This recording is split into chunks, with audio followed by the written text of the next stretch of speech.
பொதுச் செயலாளருக்கு எதிராக கெடு கொடுப்பது அப்படிங்கிறது அது கட்சியினுடைய அஸ்திவாரத்தை அசைத்து பார்ப்பதாக ஆகிரும்ல. விஜய் ஜெயலலிதா அவர்கள் பொதுச் செயலாளராக இருக்கிற பொழுது இப்படி ஒரு பிரஸ் மீட் நடத்த முடியுமா? இந்த 5 பேரோட சேர்ந்து அவர் நேற்று செய்தியாளர்களை சந்தித்திருந்தா இன்னைக்கு எடப்பாடி பழனிசாமி அவர்களுக்கு அதுதான் உண்மையான கெடுவாக இருந்திருக்கும். பிரிந்தவர்கள்லாம் இணையணும் முதல்ல நயனா நாயகர் தான் இணையணும். அவர் தான் முதல்ல இங்க இருந்து போய் பாஜக மாநில தலைவரோடய இன்னைக்கு அழைத்தாரு. அப்ப நம்ம என்ன சொல்றோம்னா, இன்னைக்கு பிரிந்தவர்கள் இணையணும் என்பது தேர்தல் வெற்றிக்கு மிக மிக முக்கியமானது. தனக்கு ஆட்சியை விட அதிகாரத்தை விட இந்த கட்சியினுடைய பொதுச் செயலாளர் பதவியே முக்கியமானதான் நினைக்கிறேன். கட்சியோட பொதுச் செயலாளர் பதவி அப்படின்றது கையில இருந்தாதானே ஆட்சியை கைப்பற்றதுக்கான வியூகங்கள் அமைக்க முடியும். நிச்சயமாக. அதாவது அவர் பொதுச் செயலாளர் அப்படிங்கக்கூடிய இடத்த முக்கியமா நினைக்கிறாரு. ஆனா அந்த பொதுச் செயலாளர் முதல்வர் ரேஸுக்கு போகணும்னா, முதல்வராக போய் அமரணும்னாலே அதுக்கு ஒரு அணி தேவை தானே. விஜய் வராமல் இருந்திருந்தால் இன்னைக்கு அதிமுக பிளவுபட்டு நிற்பது பாஜகவுக்கு தான் சாதகமா இருந்திருக்கும். செங்கோட்டை பின்னாடி யாரு? பிள்ளையும் கிள்ளி விட்டு தொட்டிலையும் மாட்டுவதை போல ஒரு பக்கம் பாஜக அண்ணாமலையை சொல்லியே எடப்பாடி பழனிசாமி அவர்களை முதல்வர் வேட்பாளராக சொல்லுது. இன்னொரு பக்கம் அந்த கட்சிக்குள்ள இவர்களை எல்லாம் இணைக்க வேண்டும் என்கிற நோக்கத்துக்காக, வெற்றிக்காக தான் அவங்க பண்றாங்கன்னு எனக்கு தோணுது. வேற நோக்கம் இல்ல. அதுல அதிமுகவுக்கு எந்த வகையாக இருந்தாலும் ஒரு நெருக்கடியான காலகட்டம். இந்த நெருக்கடியை எப்படி சமாளிக்க போறாங்கிறத பொறுத்தான். ஆனா இன்னும் தேர்தலுக்கு 8 மாதங்கள் இருக்கு. பாஜக அவ்வளவு எளிதா விட்டுற மாட்டாங்க, ஏதாவது அழுத்தங்கள் கொடுப்பாங்க. ஏன்னா எடப்பாடி பழனிசாமி அவர்களும் இதை உணர்ந்திருக்காரு. அதனாலதான் உங்களுக்கு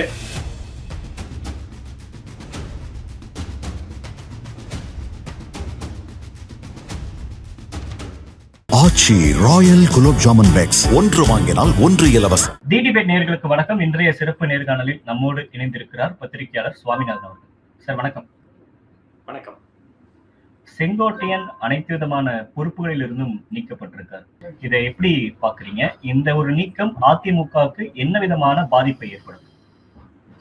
நிச்சயமாக இது அதிமுகவுக்கு இது மட்டும் இல்ல, அடுத்து வரக்கூடிய 7-8 மாதங்கள் ஒரு சோதனையான காலம் அப்படிங்கிறதுக்கான ஒரு முன்னோட்டம் தான் நடந்திருக்கக்கூடிய இந்த சம்பவம். செங்கோட்டையன் அவர்களை பொறுத்தவரை அதிமுகவினுடைய மிக முக்கியமான தூண்கள்ல ஒருவர். ஈரோடு தான் இல்ல, விஜய் ஜெயலலிதா அவர்கள் தமிழகம் முழுவதும் பிரச்சாரத்துக்கு வருகிற பொழுது அவங்களோட பயண திட்டத்தை வடிவமைச்சதுல மிக முக்கியமான பங்களிப்பு செங்கோட்டையன் அவர்களுக்கு உண்டு. அவர் சாதாரணமா கடைக்கோடியில் இருக்கக்கூடிய கன்னியாகுமரியை ஒரு உதாரணத்துக்கு எடுத்துக்கிட்டா கூட, கடந்த 2011 சட்டமன்ற தேர்தல், அந்த தேர்தலில் தான் பாத்தீங்கன்னா சீமான் அவர்கள்லாம் இன்னைக்கு ஆவேசமா பேசினா கூட அன்னைக்கு இலை மலர்ந்தால் ஈழம் மலரும்னு பேசி சீமான் அவர்கள் கூடவே பிரச்சாரம் செய்திருந்த காலகட்டம் அது. இன்னைக்கு அதிமுக ஓட்டுகளை எல்லாம் குறிவைத்திருக்கக்கூடிய விஜய் போன்றவர்களுக்கு அன்றைக்கு இருந்த விஜய் மக்கள் இயக்கமும் ஜெயலலிதா அவர்கள் செல்கின்ற இடங்கள்லாம் கொடிபிடித்து வரவேற்ற நேரம் அது. அந்த நேரத்துல நான் கடைக்கோடி கன்னியாகுமரி மாவட்டத்துல குளச்சல் பகுதிகளில் பாக்குறேன், செங்கோட்டையன் அவர்களுடைய வாகனம் தான் முதல்ல வருது. அம்மா இந்த இடத்துலதான் நின்று பேசுவாங்க. நான் அவங்களுடைய குரல்ல சொல்றேன், ஜெயலலிதா அவர்கள் இந்த இடத்துல நின்றுதான் பேசுவாங்க. இந்த இடத்துக்கு மேல அது ஒரு திறந்த வெளி இடம். இந்த இடத்துல உடனடியா அவர் வர்றாரு, வந்த அரை மணி நேரத்துக்கு இடையில அங்க திடீர்னு ஒரு பந்தல் அமைக்கப்படுது. அந்த சாமியானான்னு சொல்லுவோம் எங்க ஊர்ல, அந்த இது உடனுக்குடன் அந்த மாதிரியான ஒரு தடாலடியான செயல்பாடுகள் செங்கோட்டையன் அவர்கள் தான். விஜய் ஜெயலலிதா அவர்களோட மனதுல இடம் பிடிக்கிறதும் அவர்களுடைய பயண திட்டத்துல ஒரு அங்கமா இருக்கிறதும் சாதாரண விஷயம் கிடையாது. அந்த அளவிற்கு அவர் ஆளுமை மிக்கவர். இன்னொன்னு பாத்தீங்கன்னா அவருடைய தொகுதியில, அந்த கோவை தொகுதியில கிட்டத்தட்ட 9 முறை போட்டியிட்டு 8 முறை வென்றவர்.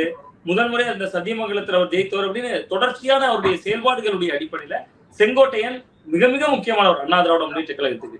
ஆனா அவர் மீதான இந்த நடவடிக்கை அப்படின்னு சொல்றத நான் 2 பார்வைகளா பாக்குறேன். ஒன்று, மிகப்பெரிய சீனியர் செங்கோட்டையன் அவர்கள், அவருக்கு ஒரு அணுகுமுறை இருந்திருக்கணும். இப்ப அண்மையில்தான் மாவட்ட செயலாளர்கள் கூட்டம் நடந்துச்சு. அந்த மாவட்ட செயலாளர்கள் கூட்டத்துல எழுந்து நின்று செங்கோட்டையன் அவர்கள் பேசியிருக்கலாம். ஏன்னா ரொம்ப சீனியர் தானே, 78 வயது ஆனவர், எடப்பாடியோடையும் சீனியர் அவரு. சோ அவர் அங்க சொல்லியிருக்கலாம், இந்த மாதிரி நீங்க இணைக்க, ஏற்கனவே நாங்க 6 பேர் போய் வலியுறுத்தணும் அப்படின்னு அவர் சொல்லியிருந்தாலும் கூட ஒரு மாவட்ட செயலாளர்கள் கூட்டத்துல வலியுறுத்தலாம். தொடர்ச்சியா தன்னுடைய செயல்பாட்டுகளின் மூலமா இதை ஒரு அணியாக சேர்ந்து சொல்லியிருக்கலாம். ஆனா பொது வெளியில சொல்லுகிறப்ப ஒரு அரசியலமைப்பு கட்சியில அதுக்குள்ள ஒரு ஜனநாயகம் இருக்கும்ல, அந்த ஜனநாயகத்தை மீறி இன்னைக்கு செங்கோட்டையன் அவர்கள் குறிப்பிட்ட சிலரை இணைக்கணும் அப்படின்னு சொல்லி ஒரு போர்க்குரல் எழுப்பி ஒரு பொதுச் செயலாளருக்கு எதிராக கெடு கொடுப்பது அப்படிங்கிறது அது கட்சியினுடைய அஸ்திவாரத்தை அசைத்து பார்ப்பதாக ஆகிரும்ல. விஜய் ஜெயலலிதா அவர்கள் பொதுச் செயலாளராக இருக்கிற பொழுது இப்படி ஒரு பிரஸ் மீட் நடத்த முடியுமா? இப்படியான ஒரு ஊடக சந்திப்பை நடத்த முடியுமா? சோ எடப்பாடி பழனிசாமி அவர்கள் அந்த கருத்தை எடுத்துக்கணும். அது வேல்யூபிள் கருத்து, அதுல மாற்று கருத்தே கிடையாது. ஜெயலலிதாவுக்கு எதிராகவும் நால்வரணி அப்படி எல்லாம் இருந்துச்சு தானே? இல்லை, காலகட்டங்கள்ல இருந்துச்சு. ஆனால் அவர்கள் உள்ள இருந்தே எதிர்க்கிற பொழுது அவர்கள் பின்னாடி ஒரு அணியாவது இருந்தாங்கல்ல. இன்னைக்கு நம்ம பாக்குறோம்ல, செங்கோட்டையன் அவர்கள் பேசுறாரு. செங்கோட்டையன் அவர்கள் ஒரு 2 ஒன்றிய செயலாளரையும் ஒரு பேரூராட்சி செயலாளர் தலைவரையும் செயலாளரையும் இரண்டு அதே மாதிரி ஒன்றிய செயலாளர் மாதிரி ஒரு நகராட்சி செயலாளரையும் வைத்துக்கொண்டு அவர் பேசுறதுங்கிறப்ப இன்னைக்கு அவர் வந்து 78 ஆண்டு அனுபவம்ல அவர் செங்கோட்டையன் என்பவர். அவர் கூப்பிடுறாருன்னா 82 மாவட்டங்கள் இருக்கு அமைப்பு ரீதியா அதிமுகவுக்கு. அவர் நேற்று பிரஸ் மீட் எப்படி கொடுத்துருக்கணும் அப்படின்னா ஒரு எதிர்குரல் அப்படிங்கிற குரல் எப்படி இருந்திருக்கணும், அவரோட 5-6 மாவட்ட செயலாளர்கள் கொங்கு பெல்ட்ல இருந்து இருக்கணும். அதுதானே எடப்பாடி பழனிசாமி தரப்புக்கு அதிர்ச்சியை கொடுக்கும். இப்போ நம்ம கொங்கு நம்முடைய கோட்டைன்னு நினைச்சிட்டு இருக்கோம், அதிமுகவுடைய தோல்வி கொங்குல இருந்து தொடங்கும் அப்படின்னு முதல்வர் மு க ஸ்டாலின் அவர்கள் பேசினார் அண்மையில. அப்ப அவருக்கு அதுதானே அதிர்ச்சியை தரும். ஏன்னா இது கொங்குலயே நமக்கு எதிராக 7-8 மாவட்ட செயலாளர் செங்கோட்டையன் திரட்டிட்டாரு அப்படிங்கிற ஒரு அதிர்ச்சியை தரும்ல. பட் அவர் மட்டுமே இருந்து கொண்டு சத்யபாமா போன்ற முன்னாள் எம்பிக்கள் இருக்காங்க. அவரோடு நெருக்கமாக இருந்த பவானிசாகர் தனித்தொகுதியினுடைய எம்எல்ஏ பன்னாரி கூட நேற்று அந்த பிரஸ் மீட்ல கூட இல்லையே, அவர் கூட நேற்று இல்லையே. இந்த சத்யபாமா முன்னாள் எம்பி மட்டும் தானே இருக்காங்க. அப்ப எந்த விதமான ஒரு பெரிய ஆள் திரட்டல் எதுவுமே செய்யாம ஒரு போருக்கு போனோம்னா பேசட்டும், நம்ம பொறுமையா வெயிட் பண்ணலாம் அப்படின்னு கூட ஒரு யோசனையில மற்றவங்க இருப்பாங்கன்னு புரிஞ்சுக்கலாம்ல. ஒட்டுமொத்தமா செங்கோட்டையனுக்கு எந்த விதமான ஆதரவும் இல்லை அப்படின்னு நம்ம எப்படி அந்த புள்ளிக்கு வந்துட முடியும்? ஏன்னா செங்கோட்டையோட சேர்ந்து 5 முன்னாள் அமைச்சர்களும் போய் தானே எடப்பாடி அவர்களை சந்திச்சு பேசினாங்க. அதுதான் முக்கியமான புள்ளி நீங்க இப்ப கேட்டது. அதுல மிக முக்கியமா என்னன்னா 5 முன்னாள் அமைச்சர்கள் போய் சந்தித்தாங்கல்ல. அப்ப செங்கோட்டையன் அவர்களுடைய குரலுக்கு வலு சேர்ப்பது விதமா இந்த 5 பேரோட சேர்ந்து அவர் நேற்று செய்தியாளர்களை சந்தித்திருந்தா இன்னைக்கு எடப்பாடி பழனிசாமி அவர்களுக்கு அதுதான் உண்மையான கெடுவாக இருந்திருக்கும். 5 முன்னாள் அமைச்சர்கள் அவர் பேரை குறிப்பிடுறாரு, செங்கோட்டையன் அவர்கள் குறிப்பிடுறாரு. நமக்கு கடந்த கால வரலாறு நம்ம எடுத்து பார்த்தோம்னா பக்கத்துல வேலுமணியை நிறுத்தி கொண்டே இன்னாதானே இருக்காரு, வேலுமணி இன்னாதானே இருக்காரு, நீங்க எல்லாரும் கேட்டீங்கன்னா என் கூட தானே இருக்காரு எடப்பாடி பழனிசாமி அவர்களை பேசினார்ல. நான் இப்பொழுது அந்த இணைப்பு தேவையான ஒரு நடவடிக்கை, அதுல எந்த மாற்று கருத்தும் கிடையாது. தென் மாவட்டங்கள்ல அதிமுக பலவீனமாக இருக்கிறதால அது இணைந்தால்தான் பலமாக இருக்கும், அது ஓபிஎஸ்ஓ டிடிவியோ.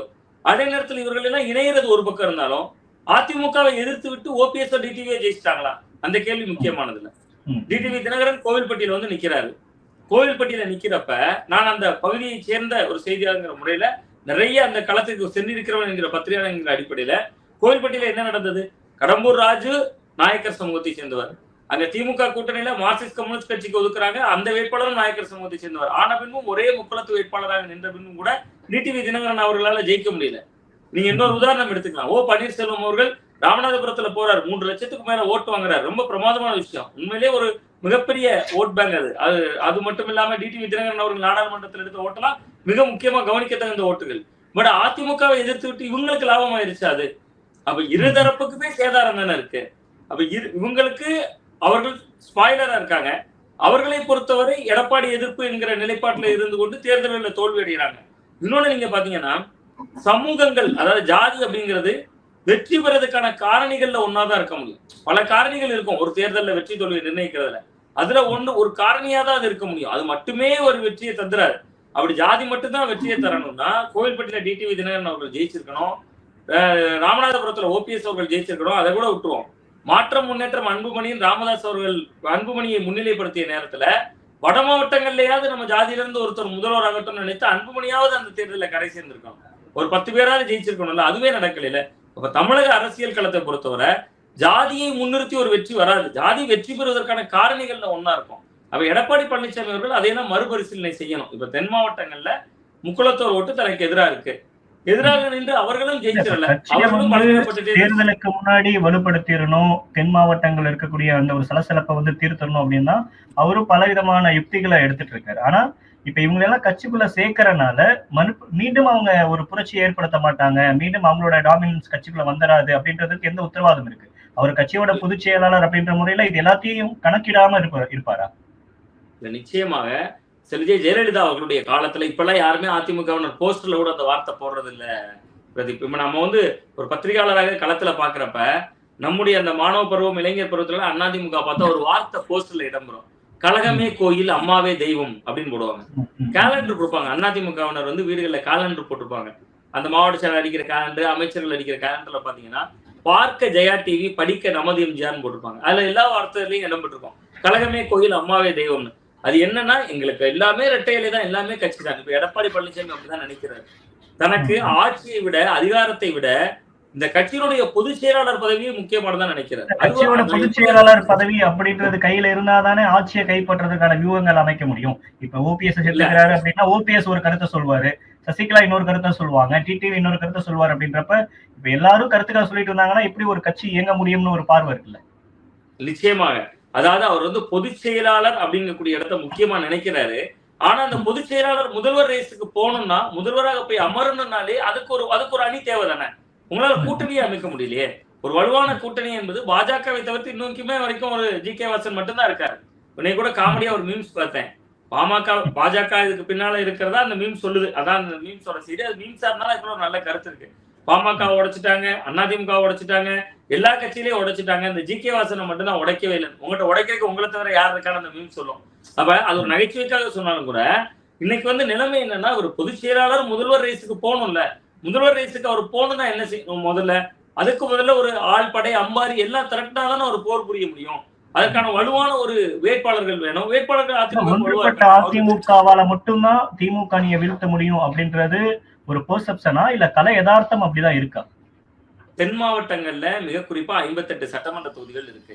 அதுல 18 தொகுதிகள்ல இப்ப அதிமுக பாஜக கூட்டணி ஜெயிச்சிருக்காங்க. நான் இன்னும் அதை கொஞ்சம் ஒரு நுட்பமா கூராய்வு செய்யலாம் அப்படின்னு நான் நினைக்கிறேன். தொடர்ச்சியா நம்ம பேசுறோம். ஓபிஎஸ் டிடிவி வந்தா இந்த அணி பலம் பெறும் பேசுறோம். அவர்கள் இல்லாமலே கூட 18 தொகுதி ஜெயிச்சிருக்காங்க. கடந்த சட்டமன்ற தேர்தலில் ஓபிஎஸ் கூட இருந்தாலும் அது ஒரு பெரிய ஏற்படுத்தல. ஆமா இருந்தாரு. ஆனாலும் அந்த தேர்தலில் 10.5% கடுமையான தாக்கத்தை ஏற்படுத்துச்சு. எது வன்னியர் சமூகத்துக்கு கொடுத்த இடஒதுக்கீடு எல்லாம் ஏற்படுத்துச்சு. இந்த 18 பேர் ஜெயித்தவர்களுடைய லிஸ்ட் எடுத்தாலே எடப்பாடி பழனிசாமி அவர்களுக்கு கிளியர் கட்டா தெரியும். கன்னியாகுமரியில தலவாய் சுந்தரம், அதே மாதிரி திருநெல்வேலியில நயினார் நாகேந்திரன், தூத்துக்குடியில கடம்பூர் ராஜு கோவில்பட்டி தொகுதியில இருந்து, இதே மாதிரி பாத்தீங்கன்னா செல்லூர் ராஜு ஜெயிச்சிருக்காரு, ஆர்வி உதயகுமார் ஜெயிச்சிருக்காரு. நான் ஏன் இந்த பேர்கள்லாம் குறிப்பிடுறேன்னா, கிட்டத்தட்ட 50% பேர் முன்னாள் அமைச்சர்கள். நீங்க அப்ப பாத்தீங்கன்னா இந்த பிரபலத்தன்மை ஒரு ஒர்க் அவுட் ஆகுது. பிரபலமான வேட்பாளர்கள், பெயர் தெரிஞ்சவங்க, நிறைய ஏற்கனவே அமைச்சர்களாக இருந்தவங்க, ஏற்கனவே சட்டமன்ற உறுப்பினர்களாக இருந்தவங்க. பழைய அதிமுக இப்படி இல்லை. நீங்க சாதாரணமா ஜெயலலிதா அவர்கள் யாரையாவது கை காட்டினா கூட அவர்கள் வந்து வெற்றி பெற்றுவாங்க. நான் இதை உங்க சேனல்ல மட்டும் சொல்றது எனக்கு கொஞ்சம் தயக்கமா இருக்கு. ஏன்னா நீங்க கூட அண்மையில ஒரு இன்டர்வியூ பண்ணிருந்தீங்க. சாதாரணமா வாடகை வீட்டுல இருக்கக்கூடிய ஒரு சட்டமன்ற உறுப்பினர் கூட அதிமுக வாய்ப்பு கொடுத்துருக்காங்க. அதனாலதான் உங்க சேனல்ல பேசும்போது கொஞ்சம் தயக்கத்தோட சொல்றேன். இப்படி ரேராதாரம் நடக்குது. கள்ளக்குறிச்சி நினைக்கிறேன் அப்படி இன்னைக்கு ரேராதாரம் நடக்குது. பழைய அதிமுக அப்படி இல்லை. அந்த மேஜிக் ஒவ்வொரு மாவட்டத்திலையும் நடக்கும்னா அப்ப இன்னைக்கு வெற்றி பெற்றவர்கள்னா பாதி பேர் முன்னாள் அமைச்சர்களா தானே இருக்காங்க. அப்ப களம் தென் மாவட்டங்கள்ல சாதகமா வீசணும்னா ஏன்னா இன்னைக்கு உங்களுக்கு புதிய போட்டியாளர்கள் வந்துட்டாங்க. இங்க சீமான் எடுக்கிற ஓட்டு, விஜய் எடுக்கிற ஓட்டு, இதையெல்லாம் மீறி தானே நீங்க எடுக்கணும். அப்ப பிளவுபட்ட அதிமுக ஒன்றிணையணும் அப்படிங்கக்கூடிய அந்த குரல் வந்து ஒரு யதார்த்தமான குரல் தான். ஆனா அதற்கு பின்னாக எடப்பாடி பழனிசாமி அவர்கள் பின்னால் அணிதிரள்வோன்னு அவங்களும் சொல்லணும்ல. சேருங்கன்னு மட்டும் சொல்றோம்ல. எனக்கு எந்த நிபந்தனையும் இல்லை. ஓபிஎஸ் சொல்றாரு.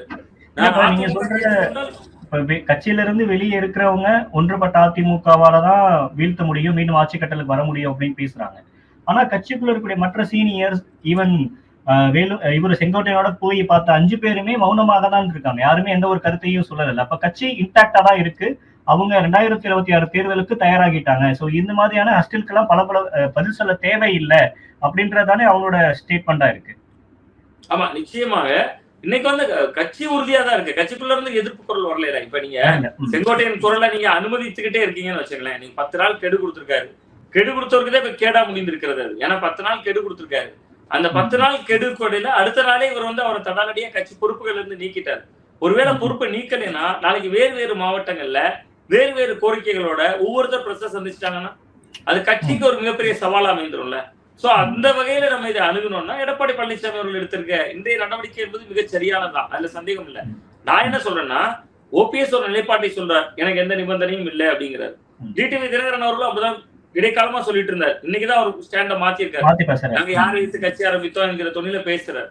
ஆனா இடைக்காலமா அதிமுகவுக்காக பிரச்சாரம் செய்யுங்களான்னு கேட்டப்ப கூட நான் ஏன் போவேன், அவங்க கேட்டுக்கிட்டாங்கன்னா நான் போவேங்கிற ஸ்டாண்ட்ல தான் இருந்தார்.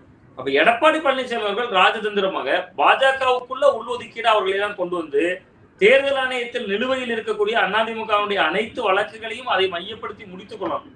அதுதான் அவர் பண்ணக்கூடிய சாதுரியமான நடவடிக்கையா இருக்கும். பட் அவர் வர்ற பந்த பூரா 6 அடி கேட்டாலும் பரவாயில்ல, கேட்ச் பிடிச்சிடாரு. இவரவே பேட்ஸ்மேனே கேட்ச் பிடிக்க கூடாது. அது மிகப்பெரிய ஆபத்துல அந்த வேலையை அவர் பாக்குறாரோ அப்படின்னு தோணுது. ஏன்னா அவர் வந்து இதை ஒரு சந்தர்ப்பமா பயன்படுத்திக்கணும். நல்வாய்ப்பு இங்க பாஜக இருக்கு அவர்களோட. அந்த நேரத்தை பயன்படுத்தி ஓபிஎஸ் தொடர்ந்த வழக்கல் எல்லாம் வித்ரா பண்ணணும். இதை சார்ந்தவர்கள் போட்ட வழக்கெல்லாம் எனக்கு வித்ரா பண்ணணும். நான் தான் பொதுச் செயலாளர் முதல் வேட்பாளர் என்பதை ஒவ்வொருவர் வாயாலையும் சொல்ல வைக்கணும்னு சொல்லுகிற பொழுது அந்த எதிர்ப்பு குரல்கள் அடங்கும். எடப்பாடி பழனிசாமி தன்னை உறுதிப்படுத்திக்க முடியும். பட் என்னன்னா, டிடிவி தினகரன் அவர்கள் தொடர்ச்சியா சொல்லிட்டு வந்திருக்காரு கடந்த காலங்கள்ல, ஸ்லீப்பர் செல் உள்ள இருக்கு, ஸ்லீப்பர் செல் உள்ள இருக்குன்னு. அதெல்லாம் ஒருவேளை எடப்பாடி பழனிசாமி அவர்கள் உண்மையாக நம்பிக்கொண்டிருக்கிறாரா என்ன ஒன்னும் இதுல ஒரு சந்தேகத்தை ஏற்படுத்தும். இப்ப இன்னொரு பக்கம் ஒரு பார்வை இருக்கு. அதாவது ஓபிஎஸ் அவர்கள் வந்து கட்சியிலிருந்து வெளியே இருக்கிறாரு, டிடிவி தினகரன் வந்து கட்சியிலிருந்து வெளியே இருக்கிறாரு. இவங்க எல்லாரும் உள்ளுக்குள்ள வராங்க அப்படின்னா முதல்வர் வேட்பாளரா எடப்பாடி பழனிசாமி ஏத்துக்குவாங்களா அப்படின்ற ஒரு கேள்வி இருக்கு. இன்னொரு அடிஷ்னலா எடப்பாடி பழனிசாமிக்கும் டிடிவிக்கும் ஓபிஎஸ்க்கும் சசிகலாவுக்கும் தான் அந்த கான்ஃபிளிக்ட் இருக்கு அப்படின்னு. ஈவன் என்டிஏ கூட்டணியில இப்ப யாருமே இல்ல. பாமகவை இவங்க ஒழுங்கா ஹேண்டில் பண்ணல அப்படின்ற விமர்சனம் இருக்கு. நீ டிடிவி தினகரன் அண்ணாமலை இருந்த வரைக்கும் இந்த கூட்டணி நல்லா இருந்துச்சு, நயினார் பொறுப்பேற்ற உடனே அதுல சிக்கல்கள் இருக்கு, ஓபிஎஸ்க்கு நடந்தது நாளைக்கு எனக்கும் நடக்கும் அப்படின்லாம் பேசுறாருல. இது அதிமுக மட்டுமே பிளேம் பண்ணிட முடியாதுல்ல. இப்ப இதுக்கு பாசா மத்தியில பாஜகன்னு ஒண்ணு இருக்குல்ல. இப்ப பாஜக என்ன வியூகம் அமைச்சாங்க, பாஜக எடுக்கிற எந்த வியூகமும் இங்க தமிழ்நாட்டுல கை கொடுக்கலையா?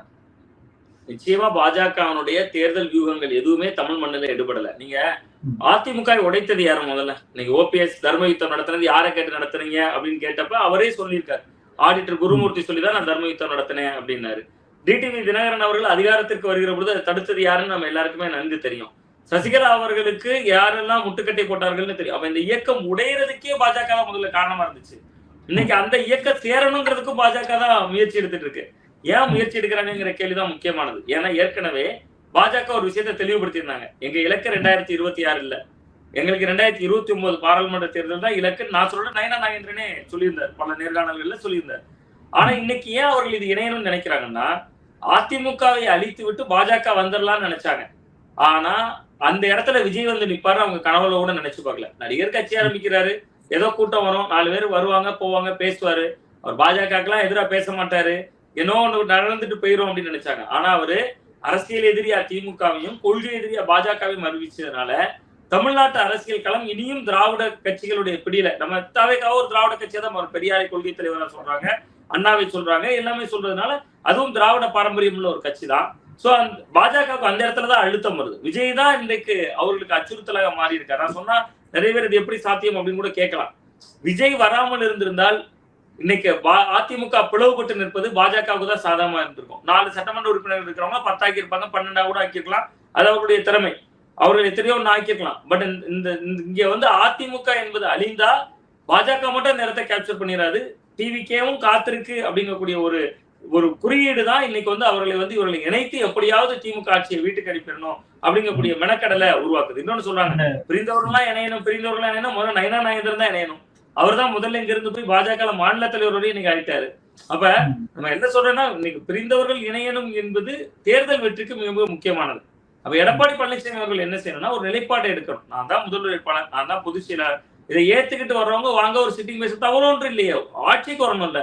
நீங்க எடப்பாடி பழனிசாமி அவர்கள் எதிர்கட்சி தலைவரா இருக்காரு. இன்னைக்கு அவர்கிட்ட ஒரு ஆள்படை அம்பாரி பலமனம் எல்லாம் இருக்கலாம். பட் இந்த இயக்கம் என்னைக்காவது ஆட்சிக்கு வந்துடும். என்னைக்கோ நம்ம வீட்டுல இருக்கக்கூடிய ஒரு சாதாரண பிள்ளை, ஒரு சின்ன பையன், ஒரு சின்ன பிள்ளை கவர்மெண்ட்ல ஏதாவது கான்ட்ராக்ட் வேலைக்கு போயிடாதா, இந்த ஆட்சி வந்தா நம்ம வாழ்க்கை மாறிடாதான்னு ஊர்ல வேலை செய்யக்கூடிய ஊராட்சி செயலாளர், கிளை செயலாளர், பேரூர் செயலாளர், நகர செயலாளர் எத்தனை பேர் இருப்பாங்க. எவ்வளவு 1000 லட்சங்கள் பணங்களை கொட்டி கொடுத்து நாளிதழ்கள்ல விளம்பரம் போட்டு போஸ்ட் ஒட்டி பேனர் கட்டினவங்க இருக்காங்க. சோ அவர்களுடைய எதிர்காலத்தை அந்த கட்சி தலைமை யோசிக்கணும்ல. சோ எடப்பாடி பழனிசாமி அவர்கள் தான் ஏதாவது ஒரு புள்ளியில தன்னுடைய கை ஓங்குகிற அளவிற்கான ஒரு நிலைப்பாட்டை கையில் வைத்துக் கொண்டு அனைவரையும் ஒன்று சேர்க்க வேண்டிய இடத்துல இருக்காரு. அதுதான் கலை யதார்த்தம். அது அவர்கள் சொல்லுகிற முறையில இவருக்கு கோபம் வரலாமா இருக்கலாம். பட் அந்த கலை யதார்த்தம் வந்து தென் மாவட்டங்கள்ல இவர்கள் இல்லாவிட்டால் ஒரு ஸ்பாய்லராக இருப்பாங்க. கடந்த தேர்தல்கள்ல ஒரு புள்ளிவரம் மட்டும் 21 சட்டமன்ற தொகுதிகள்ல அமமுக அதிமுகவின் வெற்றியை பருத்துச்சு. நான் ஒரு சின்ன உதாரணம் சொல்றேன். தென்காசின்னு ஒரு சட்டமன்ற தொகுதி, அங்க காங்கிரஸ் வந்து பழனி நாடார் ஜெயிச்சிருக்காரு. அவர் ஜெயிச்ச ஓட்டு வித்தியாசம் வெறும் 400 ஓட்டு, வெறும் 400 ஓட்டுல தான் ஜெயிச்சாரு. அங்க அமமுக எடுத்த ஓட்டு மட்டும் 9900 ஓட்டு எடுத்தாங்க. வெறும் 400 ஓட்டுல அதிமுக தோத்து போகுது. இது எத்தனை தொகுதிகள் இருக்கு? அப்ப அதே லெவல்ல இன்னைக்கு அமமுக ஸ்ட்ராங்கா இருக்கானா? நிச்சயமா இல்ல. அதுவும் வந்து போய் சொல்றாங்க அமமுக ரொம்ப ஸ்ட்ராங்கா, அப்படிலாம் கிடையாது. அழுத்துட்டாங்க. 8 வருஷமா ஓட்டு போடுறான் அமமுகவுக்கு. இந்த கட்சி ஜெயிக்கவும் மாட்டுது, ஒரு எம்எல்ஏவும் உருவாக மாட்டாங்க. சுயேட்சையா நிற்கும் போது அவர் மட்டும் ஜெயிச்சிருந்தாரு ஒரு தேர்தல்ல, இடைத்தேர்தல்ல மறைவுக்கு பின்பு. அதுக்கு பின்பு 8 வருஷம் ஓட்டு போட்டு பார்த்துட்டான். எம்பி எலெக்ஷன் 2 எலெக்ஷன் போட்டு பார்த்துட்டான், ஒரு எம்எல்ஏ எலெக்ஷன் போட்டு பார்த்துட்டான்.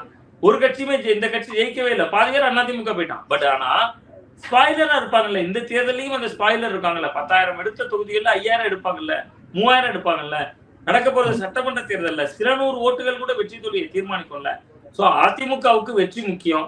இப்பொழுது வெற்றி பெற போகிறோமா, அல்லது திமுகவை வெற்றி பெறப் போகிறோமா, தன்னோடு இருந்து வெளியேறியவர்களிடம் வெற்றி பெறப் போகிறோமா என்கிற மனப்போராட்டத்துல எடப்பாடி பழனிசாமி எடுக்கக்கூடிய செங்காட்டனோட அரசியலை நன்கு கூர்ந்து கவனிக்கிறவங்க சொல்றது, அவர் இப்படிப்பட்ட விஷயங்கள்லாம் பண்ண மாட்டாரு, அவரை பின்னாடி யாரோ இயக்குறாங்க அப்படின்ற மாதிரியான அந்த ஒரு பெர்செப்ஷன் வைக்கப்படுது. சோ செங்கோட்டையின் பின்னாடி யார் இருக்கா? செங்கோட்டையன் அவர்களுடைய பின்னால யார் இருக்காங்கிறத அவரே நேற்று பிரஸ் மீட்ல ஒரு இடத்துல அம்பலப்பட்டார். ஒரு செய்தியாளர்கள் கேக்குறாங்க, நீங்க கூட டெல்லிக்கு போயிட்டு வந்தீங்களே அப்படின்னு கேட்டாங்க. நான் மட்டுமாங்க போனேன், எவ்வளவு பேர் போனாங்க, என்ன கூப்பிட்டாங்க போனேன் அப்படின்னாரு. டெல்லிக்கு என்னெல்லாம் யாருமே கூப்பிடுறது இல்ல, உங்களே யாருமே கூப்பிடல. ஏன் செங்கோட்டையன் அவர்களை தேர்ந்தெடுத்து கூப்பிடுறாங்க? எத்தனையோ பேர் இருக்காங்க மனிதர்கள் நாட்டுல.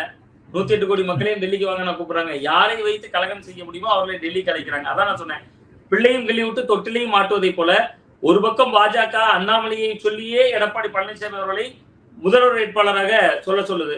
இன்னொரு பக்கம் அந்த கட்சிக்குள்ள இவர்களை எல்லாம் இணைக்க வேண்டும் என்கிற நோக்கத்துக்காக, வெற்றிக்காக தான் அவங்க பண்றாங்கன்னு எனக்கு தோணுது, வேற நோக்கம் இல்ல அதுல. அந்த டெல்லியிலிருந்து என்னை கூப்பிட்டாங்க போனேன் அப்படின்னு அவர் சொல்லிட்டு வர காட்சிகளை பாக்குறோம். பட் நான் கிரவுண்ட்ல நம்ம கேட்டப்ப செங்கோட்டையன் அவர்கள் இந்த இணைப்பு சாத்தியம் இல்லைன்னா அவர் திமுகவில் இணைந்தாலும் ஆச்சரியம் இல்லைங்கிறாங்க. அவர் திமுகவில் சேர்ந்து வேட்பாளர் ஆனாலும் ஆச்சரியம் இல்லை என்பதுதான் கலை யதார்த்தமா இருக்கு.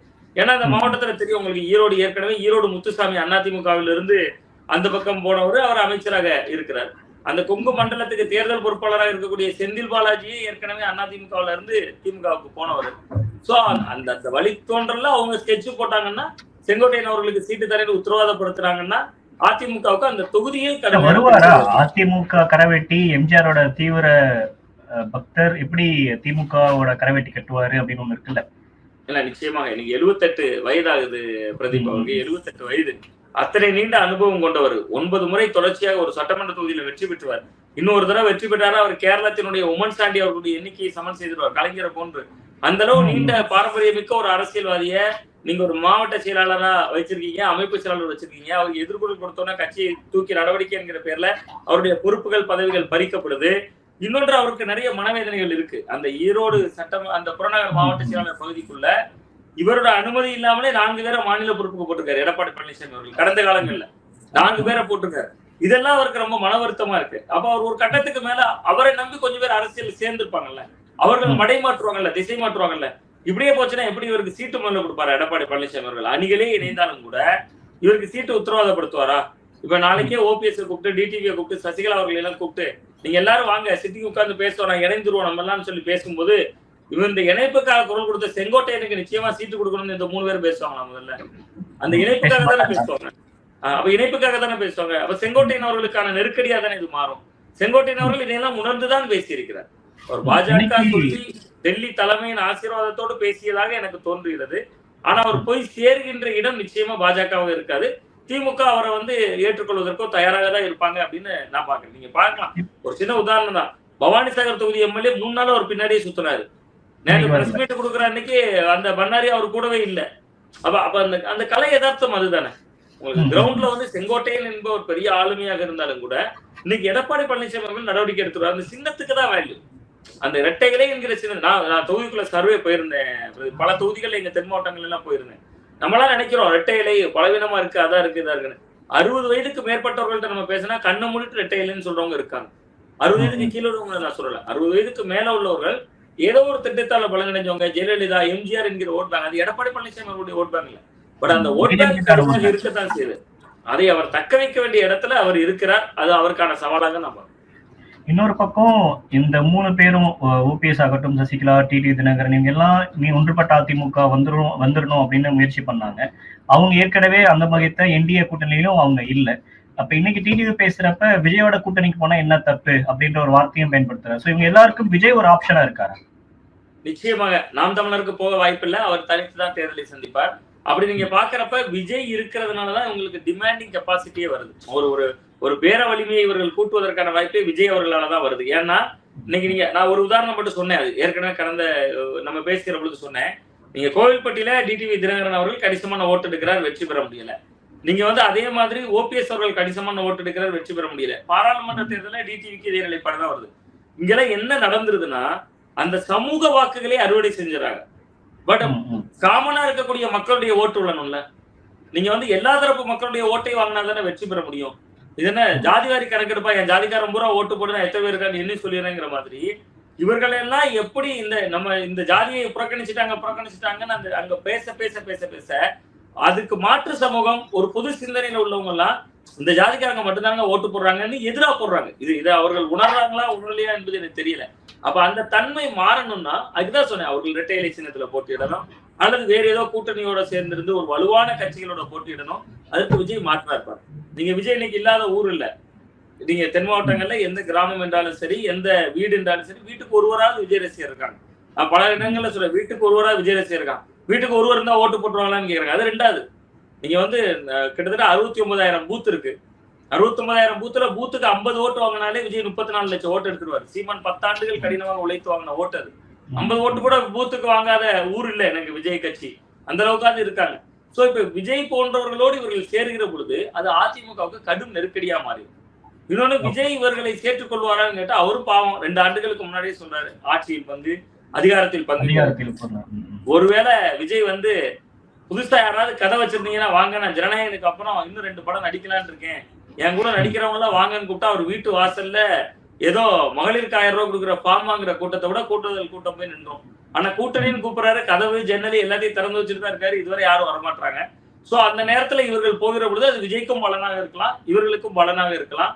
அதனால இது ஒரு அதிமுகவுக்கு எந்த வகையாக இருந்தாலும் ஒரு நெருக்கடியான காலகட்டம். இந்த நெருக்கடியை எப்படி சமாளிக்க போறாங்கிறத பொறுத்தான். ஆனா இன்னும் தேர்தலுக்கு 8 மாதங்கள் இருக்கு. பாஜக அவ்வளவு எளிதா விட்டுற மாட்டாங்க, ஏதாவது அழுத்தங்கள் கொடுப்பாங்க. ஏன்னா எடப்பாடி பழனிசாமி இதை உணர்ந்திருக்காரு. அதனாலதான் உங்களுக்கு செங்கோட்டையின் எதிர்குரல் எழுப்பின மறுநாளே அவரை பொறுப்புகள்ல இருந்து நீக்குறாங்க அப்படின்னு. ஓகே, நிறைய விஷயங்கள் பகிர்ந்துக்கிட்டீங்க. உங்க கருத்திற்கும் நேரத்திற்கும் நன்றி. தேங்க்யூ. நன்றி.